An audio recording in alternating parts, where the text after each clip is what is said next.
Hi there, you're listening to Unnatural Selection, the show about newsy type stuff and things. My name is George. My name is Tom. And my name is Adam. And with our powers combined, we are Unnatural Selection. Make sure you visit us at our salubrious home on the web, unnaturalshow.com. Really happy to see that you've dressed up for the 500th show, Adam. I have worn a collared shirt and a pair of exercise shorts. So, definitely bringing the classy to the unclassy podcast. Classic newscaster vibes. It's all professional on top, party on the bottom. That's it. It's very funny because I recall in last episode, Adam, you and I, in George's absence, discussing how this week would be the 500th episode and we should probably think of something. I then promptly forgot that and until George said it right then. Yeah, so I haven't done my hair, I haven't shaved in a bit, and I'm in track pants. So, Yep. woo! I also said that I would get naked or something for a couple of weeks ago, so I guess I'll just undo a button every sort of, Please don't. 10 minutes or something? Please do not do that. No? Please. Okay. No, show us that mane. I'd like to warn our viewers that Adam Doreen does have a level 5 or Robin Williams level of body hair, so please do be warned. Trigger warning. Yeah, it's pretty wild. You could be triggered. Yes. Probably a good opportunity to mention, Tom, as you mentioned, you were in track pants. Probably a good way to segue into the first story of the week. That Melbourne has gone into a snap motherfucking lockdown, and we're all in track pants this weekend. Just like Thanos, that shit. Just like boom, and you're all in track pants. Yes. Dan Andrews collected all of the Infinity Stones, and rather than eliminate coronavirus, has chosen to ruin everyone's Valentine's Day plans. So. I mean, look, Valentine's Day is just a corporate, created holiday that isn't actually a holiday anyway. It's just Hallmark. So really, we're not missing out on anything anyway. Or I was going to go to the zoo, and I don't get to do that anymore. So, I mean, yeah, bit of yin, bit of yang. Yeah, and if there's anything that I would consider to be the biggest impact from this global pandemic and the hundreds of thousands to millions of deaths, George didn't get to go to the zoo today. Fuck you, coronavirus. Don't do anything. We are the people who sit at home and just patiently await orders from the state. This is the life that we've been living for the last year. And I was just like, you know what? It's Valentine's Day. Let's go have a picnic. Let's, go to the butterfly enclosure. It's going to be fucking romantic as fuck. It's going to be excellent. Let's spend the $38 that it costs to go to the it costs $38 to go to the fucking zoo. Do you believe this shit? Those animals don't feed themselves. $38 a person. I know. Am I crazy? That seems pretty reasonable to me. It seems like a lot of money. No? You could pay $138 to go see Harry Potter. So $38 to see an elephant. $138 to see probably one half of Harry Potter, even. You're probably going to pay that again for the second half. True. It's anyway, so more expensive than I recognized, but it was than I realized, but it was Valentine's Day. Anyway, we didn't get to do it, so the money has been promptly refunded, and I returned. Nice my life has basically returned to more or less exactly how it was before. It's just no part-time office time like we had before. Yeah, essentially, that's the same for me as well. Given, I've been working from home mainly, and maybe the occasional visit in the office in the past few weeks. It's definitely this is exactly the same as my weekend probably would have been. When you see the list of exposure sites that come up, where they're like, "Oh, this is of the 13 coronavirus cases that we've got that have been registered in Victoria, these are the places that they've been," and it's we made fun of it last week. The guy had been to 15 Kmarts in a day, or that's just I'm not doing any of this. What are you guys? I've just been going to work and home in the shops. How is everyone? George, you're not going to a water park, a cinema, a shopping centre, golf course, and Dan Murphy's all in one day. You're doing it wrong, and you're not Australian. I don't know. I feel like I'm letting the team down. I should just be going to visiting a swathe of, old age nursing care facilities and breathing on a bunch of residents. It seems to be what everyone's doing. They're just let's see how many fucking Kmarts we can hit up in 24 hours. It's the new Kmart Corona Challenge.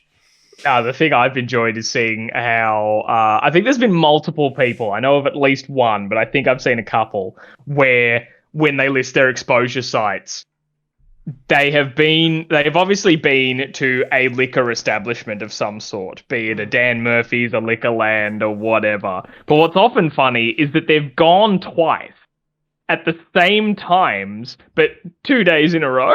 Oh, dang. Like, each one, I've seen it happen, I think at least like twice. Where it's Does like, Australia have a drinking problem? 6 p.m. to 7 p.m., like average time, and then the next day. Celebration, 6:15 to 7 p.m. kind of, and I'm like, oh wow, you ran out of what you bought yesterday already. You don't have a drinking problem, Adam, if you're fucking excellent at it.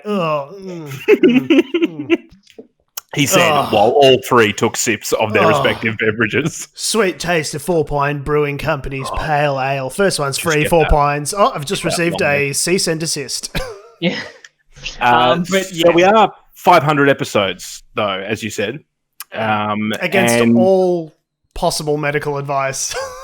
500 episodes against popular demand. And we kept doing it for nigh on 11 years.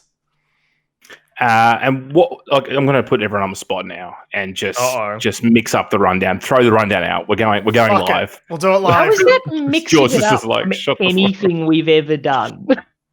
Mixing it up. I always want to remember, what's your... Do you have a favourite moment, each of you, from the 10, 11, 12, what is time, glorious years, a favourite moment on the show that immediately springs to mind as being... that was a good bit, or that was fun, or I had good times that day?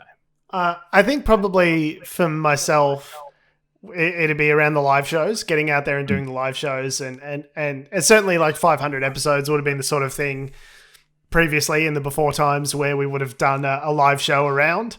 So sort of bittersweet. But like, the live shows are always a massive highlight, getting out there and having fun with people and meeting some people who are like fans of the show that I never met before and aren't like direct family members, like actual strangers that came to the show and things like that. That's always good fun. But not to get like too sort of sappy about it, but like legitimately,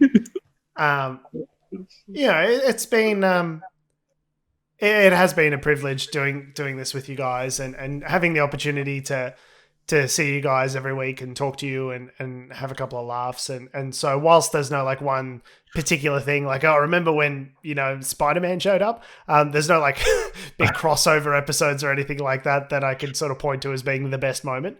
But I'm certainly, but like both of you guys were in my bridal party. You're both incredibly close to me and I love you guys. And I'm just really like, it's really nice to see, 10, 11 years on, that we're still doing this and we still get joy out of it. It still means something to us. And so thank you.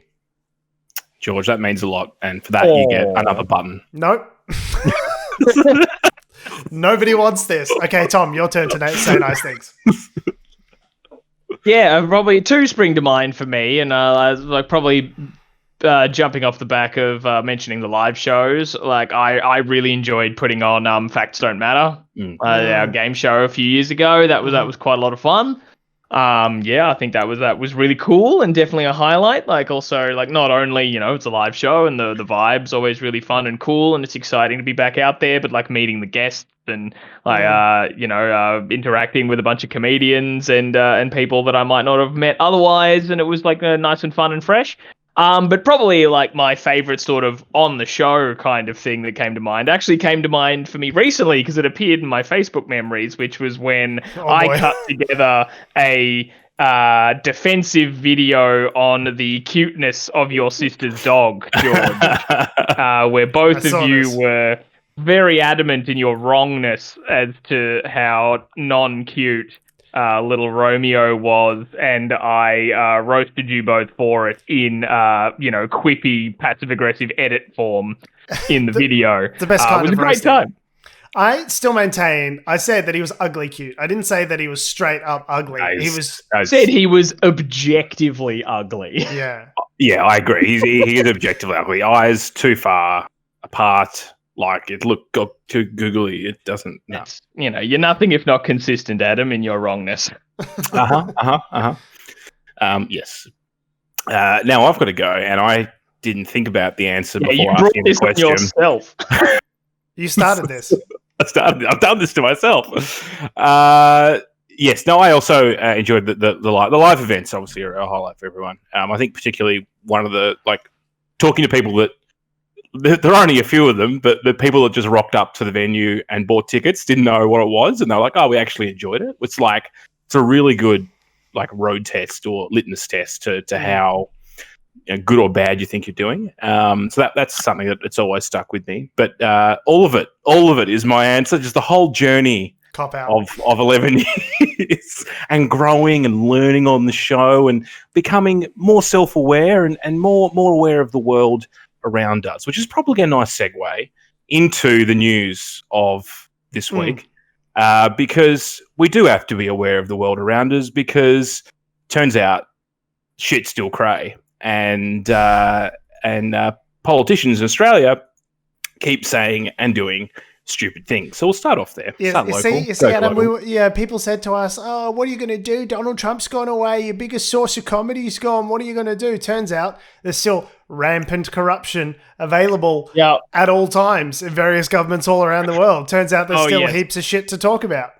As long as Salim Mahija still lives and breathes, I think we will have content to cover. Yeah, exactly. Trump's not dead. He's still a batshit crazy person that exists in the world. He's not dead yet, so... we'll circle back to Donald Trump at the end of the show. He'll be our little puissant resistance at the end of the segment. So, for something French, I don't know.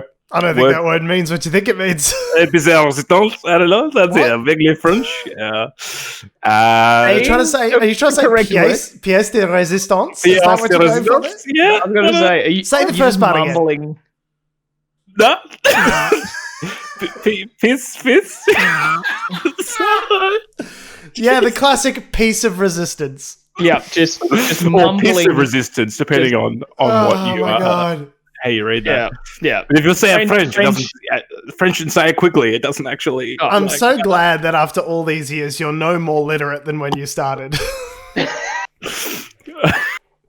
I was saying to not George, you were here. You had your hand stuck in a vending machine last week. I was saying to Tom last week that even though I'd practiced saying Aung Suu Kyi's name, yes, you've said it so wrong. It's actually broken my brain for saying it.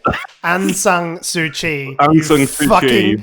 Cretin. I've said it. I practiced it before the show, and I've said it last night. I was saying it, watching videos, just and then every time I go to say just looking into the mirror like American Psycho, just Aung San Suu Kyi, just staring deeply into your own eyes in the mirror, trying to invoke her. I can't do it. It's just broken. I can say, though, fortunately, Michael McCormack, who is the Deputy Prime Minister of Australia. Much to our chagrin.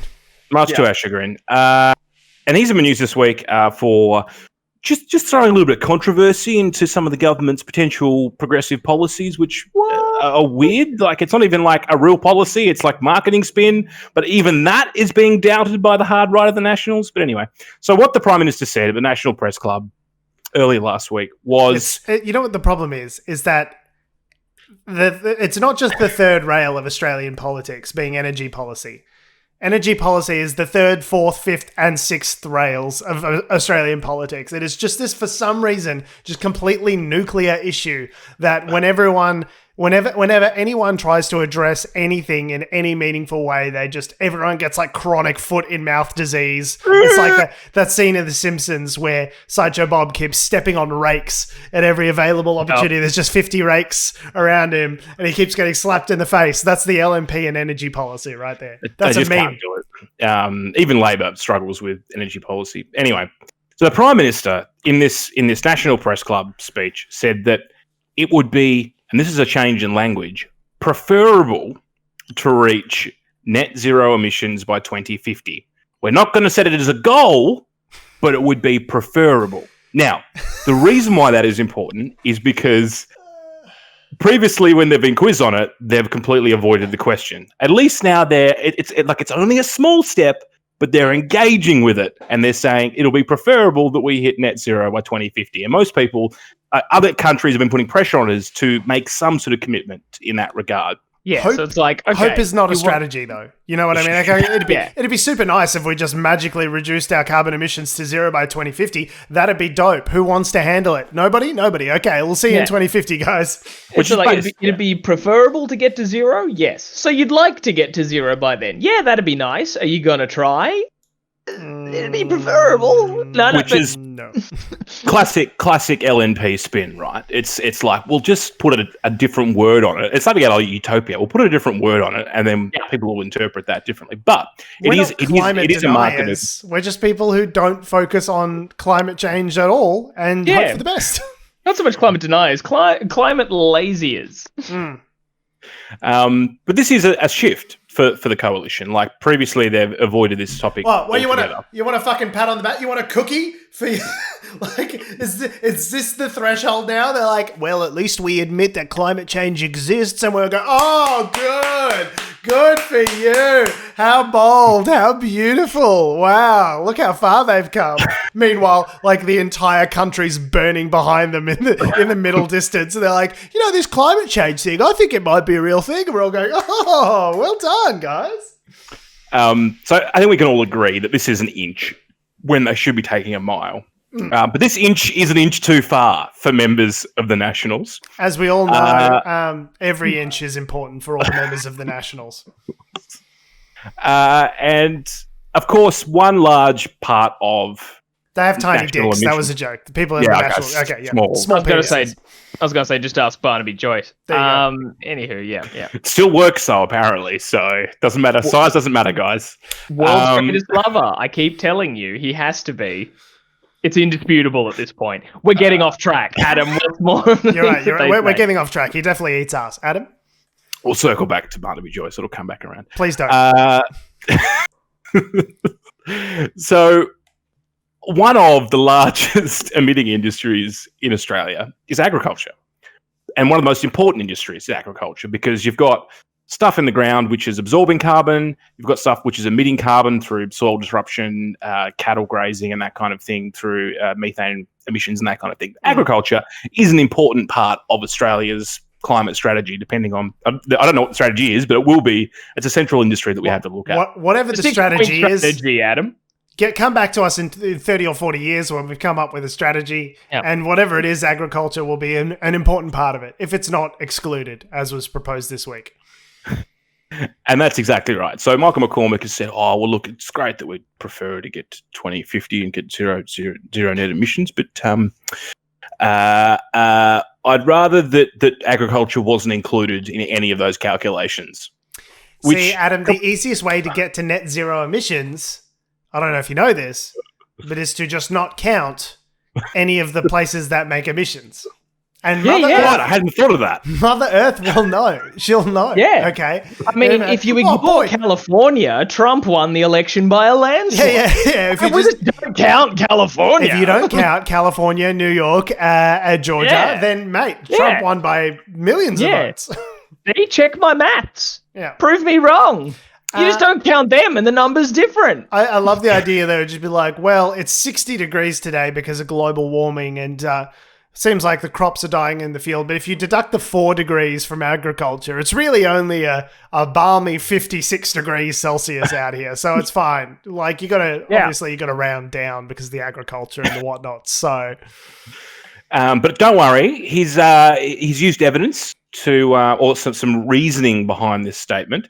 Apparently New Zealand are doing it. So New Zealand, they've said they're going to hit 2050, but they've also had the caveat with their agriculture. So, the caveat, New Zealand are doing it. The caveat that they had was biogenic, like gases. So any gases, greenhouse gases that are created, so cow farts, basically, generated by biology. So it could be plants or animals, would be excluded from the target. So things like, the methane generated by livestock would be excluded from the target. And I think, like, in that one narrow instance, you could say, okay, well, maybe because, I mean, what are you going to do? Put a plastic bag over the cow's arsehole? Like there's a limited amount. I think it needs to be included. But methane emissions are huge. Yeah. So methane as a greenhouse gas is like several times more disadvantageous for the warming of the climate than CO2 and other gases. So it needs to be counted, but to the extent that, I don't know how much you can do to really... Well, it's about net, right? So it's about offsetting that. So you don't have to restrain the cows or anything like that. Oh, but you've got to figure out other ways to reduce puts down his cow restraints. Oh man, shucks. Just cork them.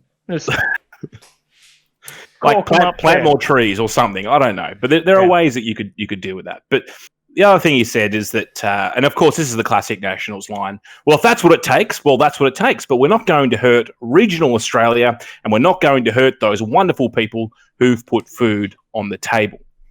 Because, of course, any restrictions that we might, or any measures that we might do to get to net zero by 2050, of course, is going to hurt regional Australians, because that's always the line they take. And he also said, there are huge challenges in 2021 and we're not worried. Well, I'm certainly not worried about what might happen in 30 years' time. Yeah, because you won't fucking be around for it, mate. Fuck. Because you'll be fucking dead by then, mate. So, of course, you're not worried about what's going to happen in 30 or 40 years. Yeah, ask your kids if they're worried what's going to happen in 30 or 40 years. And so, since then... various other nationals have said, "Oh yeah, no, we'll all get behind McCormick," and they've all started saying it. So now that the coalition's got this internal fucking rather than having a consistent policy, now they're going to have infighting again to try and water down whatever inch they were going to take towards potentially having some sort of progressive target. And Scott Morrison's like, "Shh, guys, it was just a press conference. We weren't actually going to do anything. Shut the fuck up. Stop talking about it." Yes, quit it. Put away your knives. Serious question here. Do we think that coalitions can actually work? It's a really interesting question. You look at Italy at the moment. Italy have got 6 or something major parties, and they've just been going around and round and round and round in trying to get a prime minister by having to negotiate amongst those various parties. And it just leads, you can do it, it's just not efficient at all. It just creates political instability. Yeah, I suppose it's the thing, if a coalition can work if those parties kind of mutually respect and work with each other and try their best to find the compromises in each other's needs, but also gel in their messaging and goals going forwards. But at that point, you just should be the same party. Right? Right.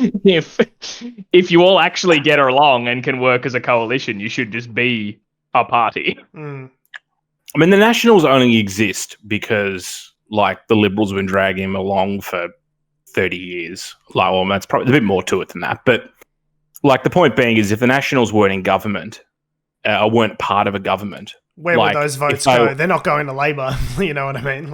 Yeah. Well, the point, I don't think if the Nationals weren't a part of the coalition, if they were just another third party like the Greens, they would have wasted away and died, I reckon, by now. Because unless you've got any sway or power, no one's going to vote for you. Although they do have a strong following in traditional national seats because people think that they stick up for farmers, which, they're obviously doing by just spurting off the old, without even looking at what the policy might be. They've just gone into the rhetoric, which keeps the voters happy. But this is also... I've never understood this dichotomy between economy and jobs with climate change. Surely if we're all under the same rules, if we in agriculture, right, are all under the same kinds of rule sets and the same kind of incentives and carrots and sticks that are going to get put together to address climate change and preserve the ability for us to continue working this industry into the future, then I don't know, you think you'd have broad-based support for that sort of thing. It's like emission standards for cars. Automakers now are of the opinion that, okay, it's good that we have these emission standards to reduce emissions because it means that Chevron and, I don't know, Chevy and Jeep and Pontiac, and they're all subject to the same set of rules and regulations, which means you're playing on an even playing field. The problem is, if you suspend all of the rules and say, it's a fucking free-for-all, do whatever you like, then it's going to be a race to the bottom because everyone's got their own incentives to maximize profitability and no one's going to then make the investment needed to invest in, higher, renewable energy vehicles and all that sort of stuff because they go, well, the other guys down the street are not doing it, making extra profit and just putting it in their pocket, so why should I? So if everyone's on the same level and they all have to abide by the same regulations, then surely that's an incentive for everyone to work together sort of moving forward. No, I agree. It's obvious, just a standard catcall they put out every single time that they get questioned on the subject. We're for the farmers. The best part about this is the National Farmers Federation has said agriculture is too important to leave out to this target. So the actual peak body for this constituency disagrees with the Nationals' traditional catline.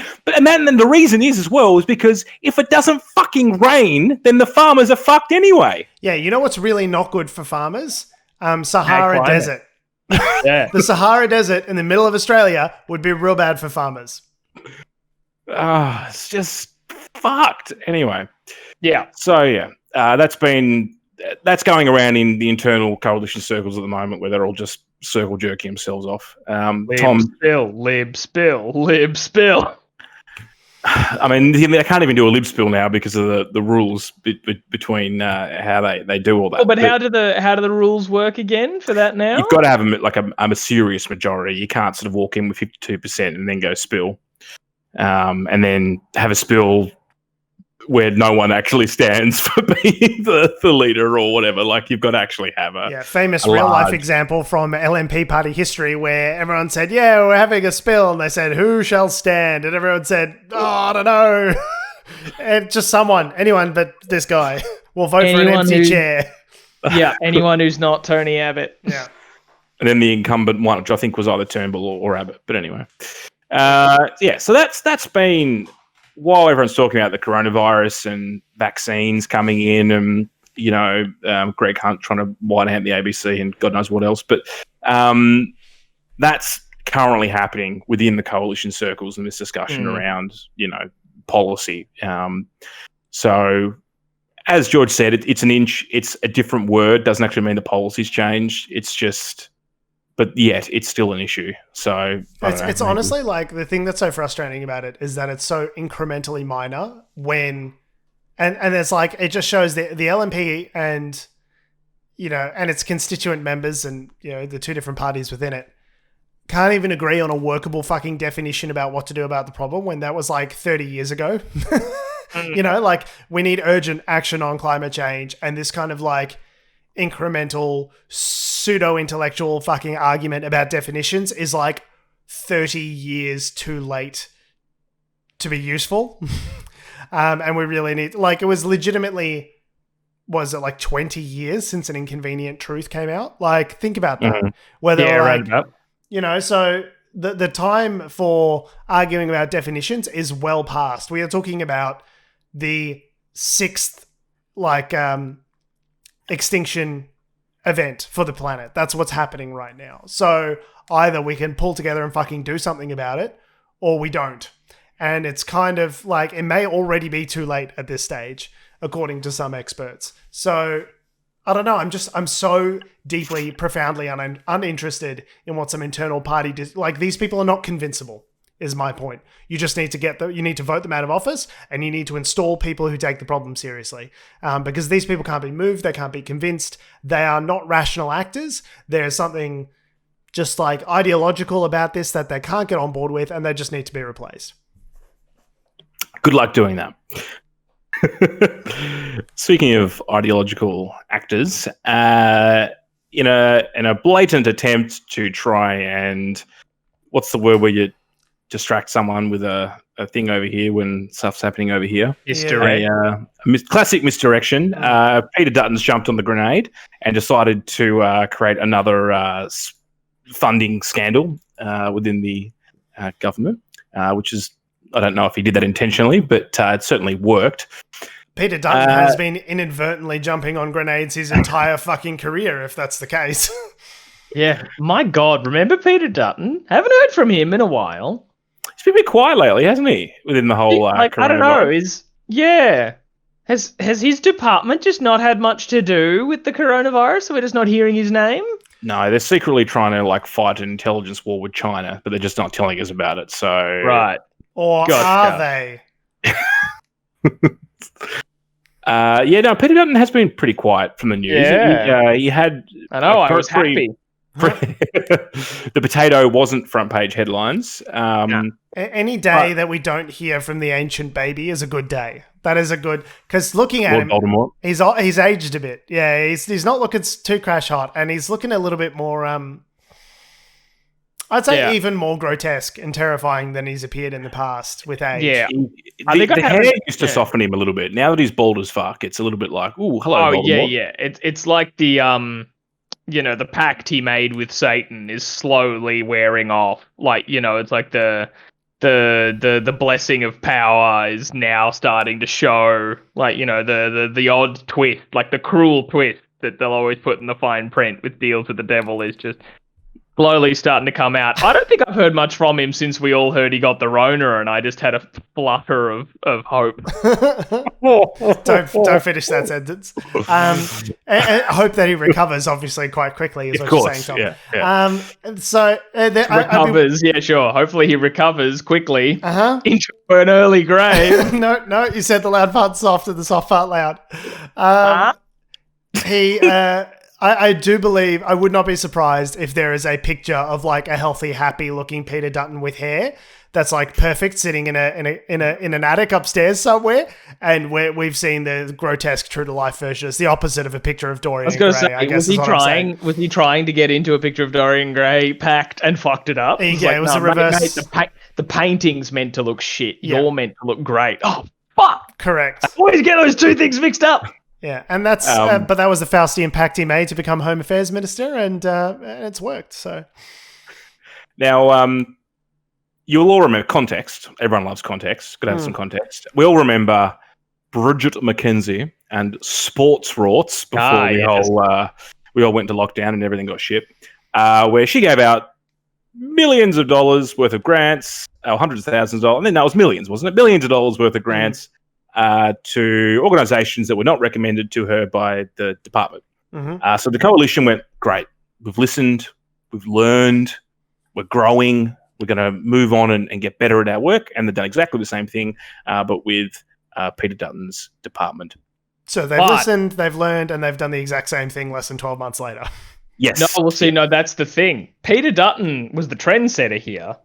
He did this a year earlier than Sports Rorts. Yeah, we're only just now finding out about this thanks to a Freedom of Information request. But this all happened in January 2019, and Sports Rorts was around like November 2019. Well, we found out about Sports Rorts. In January 2020 or something. 2020. So. Yeah, he was the OG pork barrel government corruption. He was pork barreling before it was cool. I love sticking pork in barrels. Just like get as much pork in the barrel as you can. Put it over some smoke. Mwah. Yeah, delicious. It's only pork barreling is? It's only barreled pork if it's from the pork barrel region of France. Of course, yeah. Otherwise, it's just sparkling pork. Exactly, sparkling pork. Okay, so I don't know, just this article that led us all to this, because we can like just describe the specifics of what happened. But I thought the opening sentence of this ABC article about this is just the most corrupt sounding thing I have ever heard, and I think I just laughed after I read it. And it goes like this. It says, Home Affairs Minister Peter Dutton personally slashed millions in grant funding from organisations that were strongly recommended by his department to improve community safety, and used the funds to support his own hand-picked list that did not follow his department's recommendations. Like, it's a meaty sentence. It's a big one. But holy shit. Like, I was like, what? How do you... That's the most corrupt thing I've ever heard.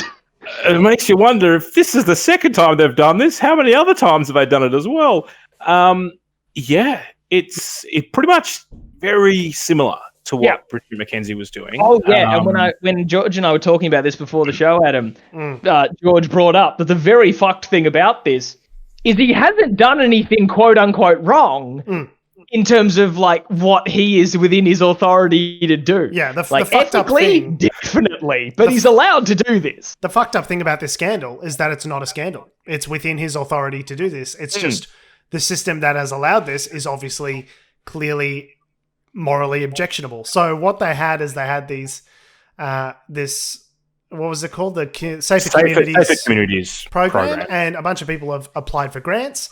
And what happens? A bunch of councils around Australia. Correct. And the idea is to put up additional lighting, CCTV cameras, just really to drag us all into the 1984 future that we've been so desperately wanting. But you'll be safe, George. Don't worry about it. Yes, you'll be safe as long as you obey. Bring all the councils into that double plus good future that we also massively double plus good. But anyway, so there's a Safer Communities program that's wanting to, make all of these sorts of quote unquote improvements, and people have applied for fund. These councils have applied for funding to the federal government, and it's from proceeds of crime. That's where they're getting this money from. So they've seized assets or properties related to crime, and then they have repurposed the money for community safety stuff. So that's all good. What happens is, as you would expect during any federal government tender process, is people submit very detailed applications as to what they're going to do with their money. That's fully accountable. It's, all laid out. And having some very limited experience with project management, I can say there's a lot that goes into these proposals. Multi-year, hundreds of thousands or millions of dollars worth of funding. You want to make sure from a government perspective that it's been spent correctly and it's going to the areas that are most in need. And what happens is when grading projects like this, you'll have a series, a matrix of various things, 10 different criteria for and we'll mark each of these things out of 10 for how they rate in terms of effectiveness. So what's the benefit to community safety? How effective per dollar is the proposal? All these sorts of things. So they'll mark all these things up. They provide recommendations, which ends up being a score out of 100. And then they've ranked this list and given it to Peter Dutton. And Peter Dutton has said, thanks for this list. Go fuck yourself. I'm going to do what I like because I'm the minister. Now, he did give grants to some of the people on the list. Only the very top-rated I think the very top-rated one wasn't changed. And a whole bunch of the others were changed. So, for example, in this list, Stonington City Council, they had in the information was seeking a maximum amount of $1 million for their grant to do their proposed things. He granted them $500,000. He just slashed the amount of money that they say it would take to do what they want to do by half. Did anyone get more money than they applied for? Is probably I'm not sure, but it was more the case that, so as George said, they're ranked, and he allowed the top ranked one to get what they were after, and the ones that were lower down on that rank, he was like, nah, you don't get as much money. But you know what? I reckon this council that just happens to be in a state that might be having a by-election, let's give them some money. They're like, but Mr. Dutton, they're ranked number 78 on the list. There's 77 other better candidates. No, I think they should get the money. So did they make applications or? They did. Yeah, they made applications for things. So it was a reserve list. Basically, there was a bunch of providers that were, okay, this is the list of people that we've ranked as being worthy of this money, and it fits the amount that we've got. It will equal this many projects. And there was also a reserve list of another 211 projects being I guess if you stumble over $1 billion, there's these other things that could use some money as well, but they're not as highly rated.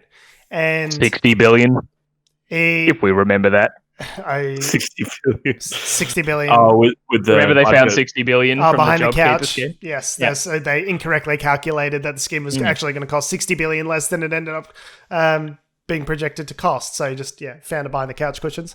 The project selected by Mr. Dutton included a church within his electorate called the Vineyard Christian Fellowship that scored 69.25 out of 100, and St. Vincent de Paul Society in Queensland 65 out of 100.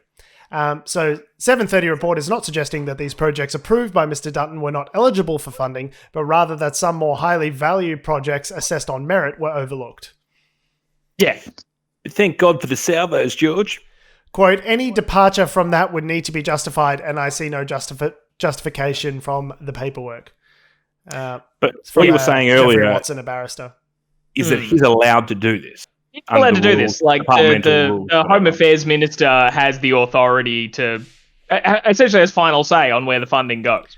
With justification. You can't just go, nah, I'm just going to put some money in a couple of marginal seats, maybe my home electorate.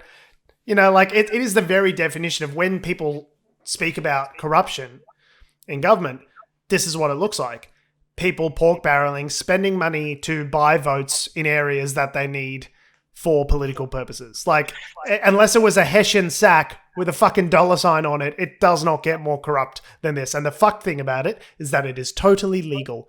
So if that tells you anything, it tells you that the Home Affairs Minister, the new super minister that they created to appease Peter Dutton, is obviously imbued with too much fucking authority. There's too much power for one politically corrupt fucking bent Queensland cop. This is too much power.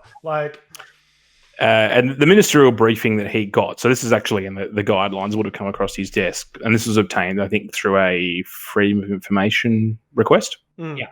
It states, consistent with the program guidelines and the Commonwealth grant rules and guidelines, as the minister, you are not limited by this ranking and may decide which grant applications to approve, taking into account the application assessment, the department's recommendations, and the availability of funds. So apparently it's not just him, it could be any minister, I think, based on what this briefing has said. But there was a bit after that where they say, but know that if you do this, you might be subject to audit or like media scrutiny. Basically being like, if you don't go by the recommendations on this list, it's going to look pretty shitty. It's going to result in a scandal for you. And he goes, thanks for the warning. Turns out I'm a big piece of shit, so I don't care.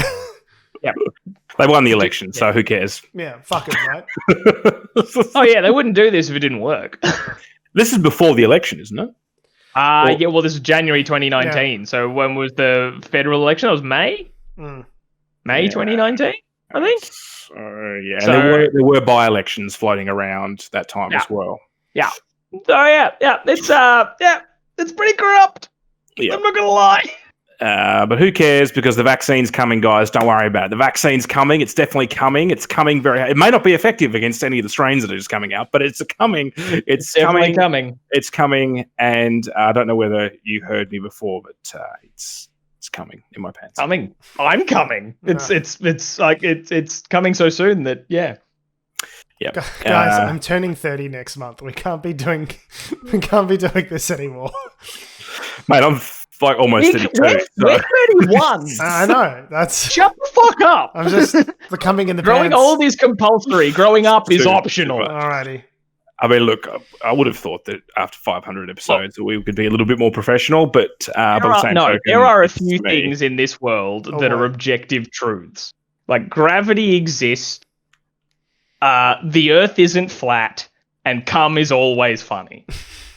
These are the three objective truths. George is like, I show my mum this podcast. My mum listens to this. Adam, can you please, for the love of God, move us on? Moving on, we're started local, now we're going to go global. And we did mention before that Donald Trump is now out of the news. No, that's a lie. He's still in the news. We just haven't talked about him for the last 2 weeks. But he's back in the news. We thought it's worthy to mention this week because there was a very serious impeachment trial in the US Senate where Donald Trump was convicted, and now he's never allowed to run for office again, and the world is happy, and we can all go home and sleep well at night. And also, somehow, the last 4 years were retroactively just deleted. Never happened. Oh, nice. It's 2016, guys. Thanos just snapped his fingers. Everything's great. Bernie Sanders is president. Hillary Clinton appoints Alexandria Ocasio-Cortez to the Supreme Court. Yeah, it's a wonderful time. Everyone's none holding of that hands, happened. singing Hands Across America and Kumbaya. It's what a time to be alive. Absolutely none of that happened. Trump got away scot-free and is a free man and is just off gallivanting about in whatever hellhole has accepted him in. Remember when he had the Rona and we thought he was going to die? Yeah. How was that flutter? The word for the hellhole you're looking to describe there, Tom, is named Florida. Florida. Right. Yep. It's a nice place, guys. Come on. The Florida Keys. Beautiful. Oh, I'm sure it's lovely. I've watched Dexter. Yeah. So I've seen Dexter. What else is set in Florida? Narcos. There's a bit of that. And Narcos, Yeah, Tiger yeah. King, Tiger King. Parts of Tiger King. Actually, it A makes Florida man. a lot. Yeah, that Florida Man Twitter account makes a lot more sense day by day as we recite those list of TV shows. Sure does. So it wasn't yeah. expected that Donald Trump would be convicted. Like, it Of course became not. quite apparent about the week after they decided to do this that no one was going to jump ship. So there was a vote from Republicans, totally optional, by the way, as far as I'm aware, where they just put their hands up and said 45 out of 50 Republicans in the Senate said, hey, BT dubs, this is not constitutional. I know we said that he couldn't be impeached while he was president. They applied for an emergency hearing to Mitch McConnell. He said, no, we haven't got time. It's going to take literally days to get this sorted. So we'll do it in the new year when the Biden administration has come in. And now they've said, no, we can't possibly impeach him after he's not president anymore. So that's not going to work at all. So what they've done is they've, he's lost the vote. Well, you know what I'm saying? Society has lost the vote. 57 to 43 in favor of convicting. So 50 Democratic senators, including 7 Republican senators, short of the 67 votes needed for a conviction. So remember when I said all it took for Republicans to grow a spine was Trump trying to murder them? Apparently even that is not quite enough, as it turns out, for enough American Republicans in the Senate to grow a spine and convict the man. Apparently, Mitch McConnell made a speech saying, it's in this article, Tom, if you want to pull it up. So good. You want to listen to it? Yeah. So that's just to be clear for context. They were voting about whether or not Donald Trump incited the Capitol riot. That was what they were trying to decide, right? And basically, Mitch McConnell's argument was, yes, he did. And no, we're not going to convict him because it's unconstitutional. I wish we could, but we can't. If only there was a way to hold him accountable for this horrendous thing that he did, but I guess not. Have you got that ready to go there, Tom? Yep, ready to go. Let's hear this desktop just in the background there. Let's hear this piece of shit talk. That is Hudson, and he is a adorable boy. All right, anywho. There's no question, none, that President Trump is practically and morally responsible for provoking the events of the day. No question about it. The people who stormed this building believed they were acting on the wishes and instructions of their president. But after intense reflection, I believe the best constitutional reading shows that Article 2, Section 4 exhausts the set of persons who can legitimately be impeached, tried, or convicted. It's the president, it's the vice president, and civil officers. We have no power to convict and disqualify a former office holder who is now a private citizen. Well, I mean, that may well be so. It's not so because the founders of the Constitution had situations where people were impeached after their removal from office. Because think about the precedent it would set.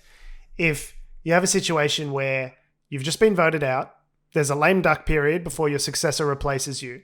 And apparently, you can just do all the crimes you want. It's a literal purge between November 3rd, the election day, and January 20th, when the next person takes office. And I guess it's just, I'm going to start strangling some fucking interns. Let's go wild, boys. Like, is that really, is there just nothing extra legal? Well, it's fucking game on. It's just an absolute fuck fest over in the White House between November 3rd and January 20th. They're just going, let's start fucking nuking some cunts. Like one, it depends how quickly the Senate can get their shit together and the House can get their shit together to actually... No, it's nonsense. Convict someone. The founders had situations where people were impeached after they left office to forbid them from running again. This is well established. He is only the third president to be impeached. I'm not saying president. What do you mean they've had situations? Situations not necessarily where president, people. other office holders have been impeached in the past. Governors, Congress people, senators have been impeached from their positions after they've left office for the express purpose of saying, hey, this behavior is not becoming of an official and you need to be sanctioned for it, regardless of whether that person holds office anymore. Like, you can't just go, well, he would have got away with it too if it weren't for those cheeky kids in Congress. Yeah. But did any of those Congress people or justices or whomever have a bullhorn, adorned shaman on their side, George? This is true. So the argument of the Republicans is, he needs to be charged with criminal proceedings or civil proceedings. Can we stop pretending that there's an argument? Like, there is actually an argument, that there is any good faith argument to be had. The only response to this is fuck you. Fuck you, you fucking cowards. And not that I expected better, not that I was hoping for better, but this was the time. This was the opportunity that you fucks had to stand up and be counted, and you saw you had history's eyes on you, and you fucking turned your back because you're a cowardly piece of shit. Go fuck yourself. Every single one of you needs to be fucking replaced. I think what it is them trying to have their cake and eat it too. Or have a bob each. I don't think they tried. They did. They did. McConnell had his cake and he ate it too. And in that 60 seconds, he did both. And he not only ate his own cake, he ate everyone else's cakes as well. Yeah. It was basically just a way of saying, saying to Trump's base, we still love you. Come vote for us, please. Please still vote for us. The white nationalist, racist, fucking literal QAnon believing shit stains. We'll take all of your votes, but he also wants to turn to the Republican donors and go, see, we're not crazy. We denounced him.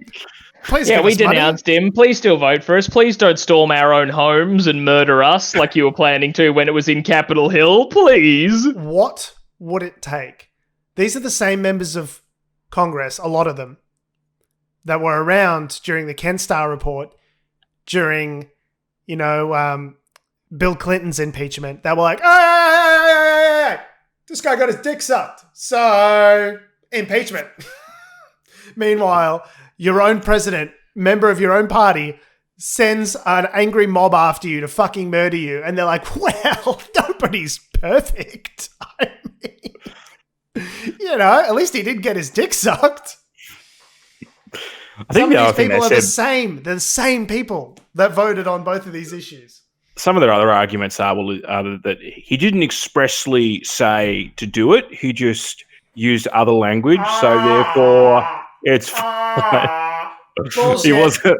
Bullshit. You get a crowd of people, you use the fight 20 plus times, you use the word peaceful once, you point them like a cannon and shoot them directly down at the Capitol, and then you just go, me so sorry, me no know what happened. Fuck you. He knew what he was doing. They all knew what was happening. They've spent the last 4-5 years fucking covering for this piece of shit prick. They knew exactly what they were doing every step of the way, and they're lucky that they didn't get killed by their own fucking malfeasance. Yeah, it's insane.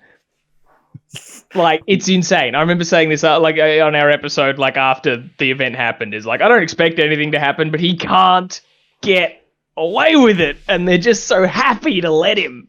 You know what? Well, there are potential civil suits and other state criminal proceedings that are opening up now. So Trump's own lawyer said, he's a private citizen now. You should get the Justice Department to go and arrest him. And Trump went, what the fuck are you doing, bro? Shut up. There are reports that to be clear, the defense team didn't do a great job. Horrendous job. They get up there. Oh, God, they played some clips from it on the Rachel Maddow show. And it was just the most woeful fucking... This guy makes Rudy Giuliani, face melter in chief, look like Atticus Finch. The guy was such a bumbling fucking moron. I was just incoherent, these sentences that he was trying to string together. Talking about a car accident. If you see a car accident and you say that guy's going to hit that guy in the car accident, then that's admissible because it's hearsay, but it's your experience of the thing that happened. And I was just like, who is Trump meant to be in this scenario? Is he the car accident? Is he the driver? Is he the person? What the fuck are you talking about, bro? What is this? There were days... You're just not smart enough to get it, George. That's the thing. There were days where he didn't even know if he was the one that was going to be, speaking to the Senate that afternoon. That's how poorly organized his defense team was. like the main guy, and he Well, sort of have to wonder, allegedly, like, he had a lot of trouble trying to get lawyers to do it. Like there was a lawyer that was on the ABC Planet America show. by the way, lawyers happily defend literal rapists on a daily basis. So think about that. If someone's willing to, I'll defend Ted Bundy. Actually, everyone needs representation. But someone goes, will you defend the president? And they go, I don't want to be associated with that. Actually, one of the lawyers who did defend him, oddly enough, refused to prosecute a rapist even. Well, there you go. Yeah, he was like, no, I won't prosecute Bill Cosby. Cool. No, I'm not going to do it. So that's who you get to defend Trump. I just hate this, like, what it makes me really angry about is this, like, what the fuck is that writer, the guy who wrote The West Wing? Aaron Sorkin. It really makes me at the Aaron Sorkins of this world that gave me all this, like, democracy porn growing up, where they're like, you know, if you compromise and work hard and do the right thing, you'll be able to bipartisan, you know, you're watching those episodes of The West Wing where they're like, America, fuck yeah, compromise, America, democracy, preserving our values, the good guys always win. And I've just grown up on a steady diet of that. And then to see Trump just like fail upwards at every possible moment, I'm just like, oh, maybe the good guys don't always win. Maybe that was a line of horseshit, Aaron. Maybe that was all for decades. You've been selling this idea of like, you know, the moral arc of the universe is long, but it bends towards justice. And maybe it fucking doesn't. Maybe the bad guys win. And there's just fucking nothing we can do about it because they're all sort of slaves to a bunch of QAnon believing racist, psychotic shitbags. And that's just the way it's going to be.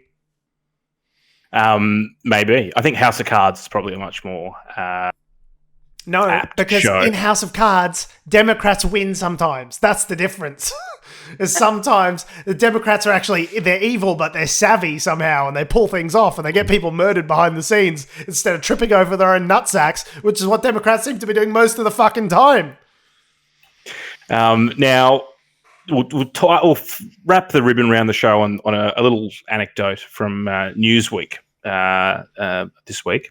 And it was an article that came out, at the end of, the other day in February, where they believe, according to a study, that white evangelical Protestants are more likely than any other religious group to believe in the QAnon conspiracy theory that claims former President Donald Trump is fighting a global ring of sex trafficking pedophiles. Yeah, a poll. So not a study, a poll. So take that with a... But anyway, in the survey conducted by the American Enterprise Institute, 27% of white evangelicals said it was, quote, mostly or completely accurate to say that Trump, quote, has been secretly fighting a group of child sex traffickers that include prominent Democrats and Hollywood elites. So you have a situation here where, and I think maybe you guys might disagree. I suspect Adam might disagree a bit more than Tom with me on this, but I do think that opening yourself up to this kind of magical thinking and being inured to bullshit makes you more susceptible to conspiracy theories, and this sort of, like, religious fervor is pretty intimately linked with conspiracy theories and people going off the deep end with QAnon. Would you agree? Tom? I mean, I can see the connection there. I don't know, like when I picture like some rampant conspiracy theorists, I don't immediately go to like religious people. Often it's more like, I don't know, just skeptic beyond reason, you know, and the kind of person that I see. But no, I see. You don't see the religious like fervor as part of these groups, the people that like religious like fervor, sure. But I hear about those like Richard Dawkins atheist conventions, and I'm like, kind of feels like a bit of a congregation. You know what I mean? Around a significant person, a person that you worship. Like, so you can kind of see those traits in a lot of things. Adam? No, I'm not surprised that the evangelicals especially would be the ones that would jump on these kinds of conspiracy theories. Yeah, I mean, they're definitely, there's a couple aspects to that. So one is that the evangelical movement in the US is already a business model that attracts and is good at attracting people from a certain class and certain backgrounds, right? So they're good at gullible poor people, is what you're trying to say. they're good at selling. They're good at selling that, and then that is also intertwined with the Republican movement. So there's already a linkage there.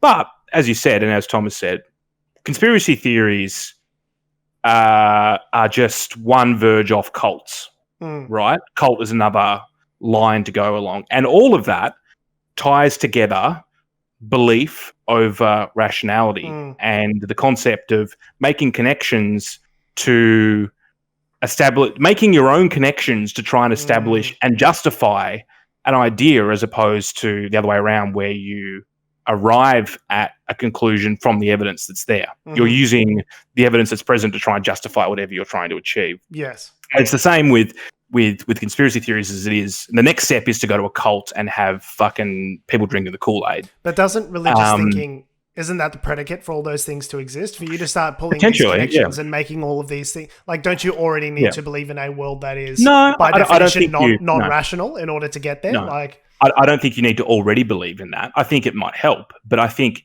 what you're talking about is actually innate and human. Like, it's innate into our belief system, into our humanity, right? Pattern finding, you mean?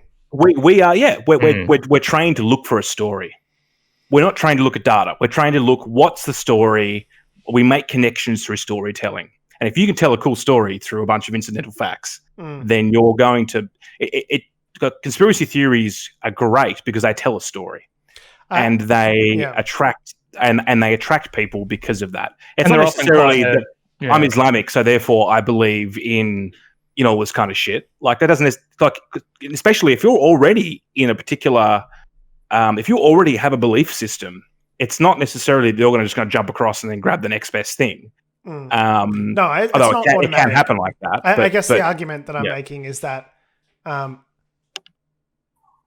in order to get to conspiracy thinking, there are several layers of things that need to happen first, and some of those layers come already achieved by believing in religious doctrine. If you have this situation that's been drilled into your brain from birth, that like there is a preternatural reality, there's this metaphysical reality that lies on top of your existing reality, and you can't see it and you can't prove it, you just have to believe, and you imbibe that idea and you really take it to heart, then what I feel like it makes you credulous in other areas. How could you not believe this other, potentially? You know what I mean? Like, how could it make you more susceptible to other kinds of wacky belief systems? Potentially, but if you've already got a firm belief system that you trust and enjoy and believe in, then you're not going to do that. I think the thing is, it's more that if you're searching for meaning, if you're looking for answers, if there's something missing from within you, and you're right, maybe you've already got a slight bent towards Christianity or whatever,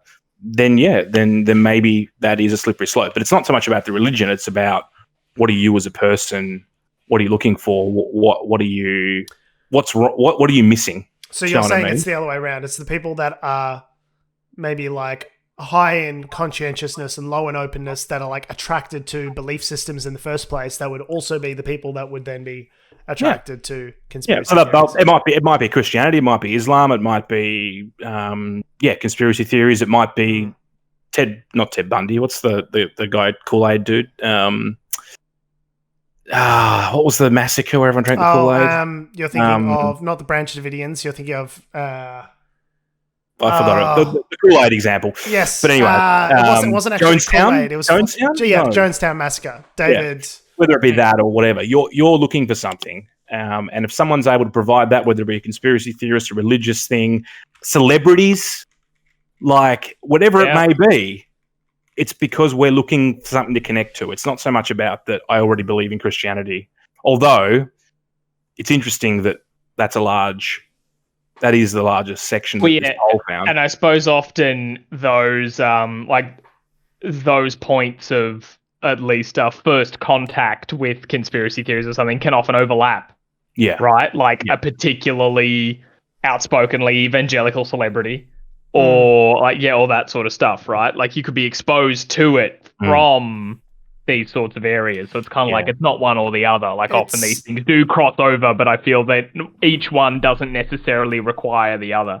Yeah, that's I true. think it's actually interesting that you mentioned Jim Jones from the Jonestown massacre, because the way people got involved in Jonestown was through like a big bombastic, larger than life personality, who they then followed to this sort of logical extreme. So it's almost, but again, there needed to be a baseline, a predicate belief in a certain kind of religious.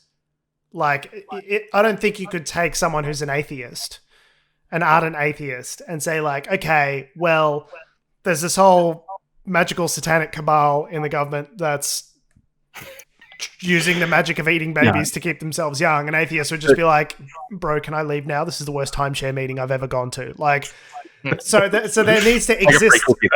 There needs to exist some kind of magical thinking in order to allow those things to even take place as a possibility in the first place. Potentially, but I'd say an agnostic person could potentially be just as susceptible. The point being is an atheism. An agnostic person would go and do yoga and get into that cult. They'd be a different cult, is what I'm saying. Atheism is in itself its own, like, not belief system, but it's its own thought bubble. Right. And George, haven't you gotten to the yoga with Adrian that starts talking about Pizzagate? Like, I mean, and you got to get further down the playlists, mate. We're taking some deep breaths. Here's our 30-day yoga challenge on QAnon. Do they drink the blood of babies? Now, align your heart chakra, shine your heart forward, bend over, and bring the child back to life. And that's what we're doing today. So we're rescuing the child from Hillary Clinton and the jaws of death. And it is pretty. Dog.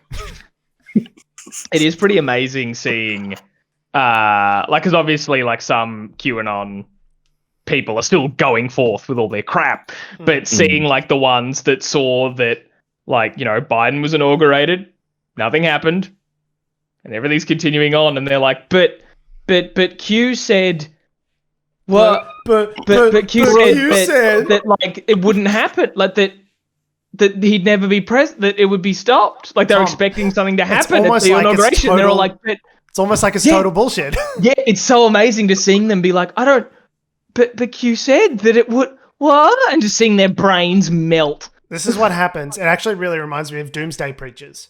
Like, people will say, I've done the scriptures, I've done the maths, and like October 15th, 1989, that's when the world ends. And then everyone gets in the field and they're ready to go. There's like been like documented examples of this through history. If you Google doomsday preachers, it's like a recurring thing throughout history for some reason. And they get in the field and they all go, we're going to get zoomed up to the spaceship or whatever this is. And then it doesn't happen. And I go, you know what? It was actually October 23rd. And they're like, of course, because of the scriptures and the whatnot. And of course, it never comes to pass. And what ends up happening is either a Jonestown situation where all these people kill themselves or get like voluntold to kill themselves.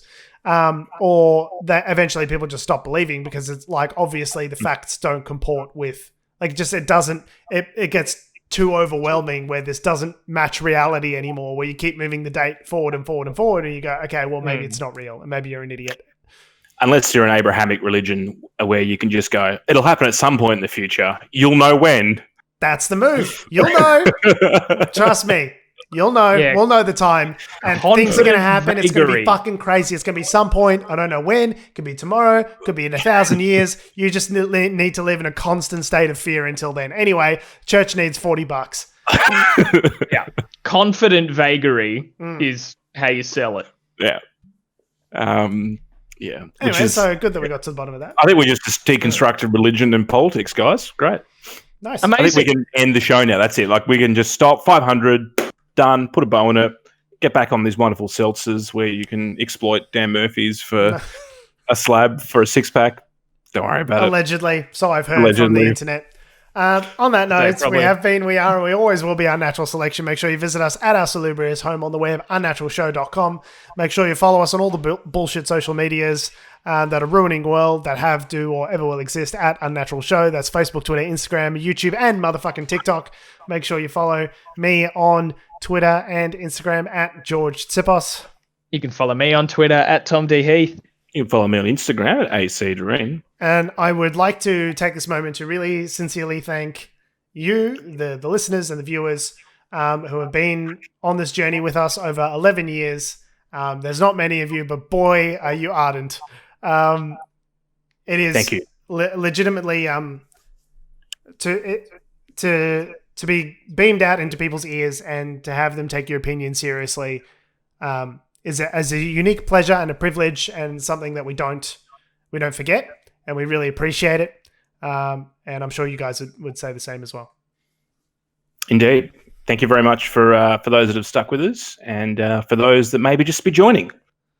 May you continue to listen, and hopefully we give you some entertainment. To 500 more. To 500 more. Oh, dear God. But not a single episode more.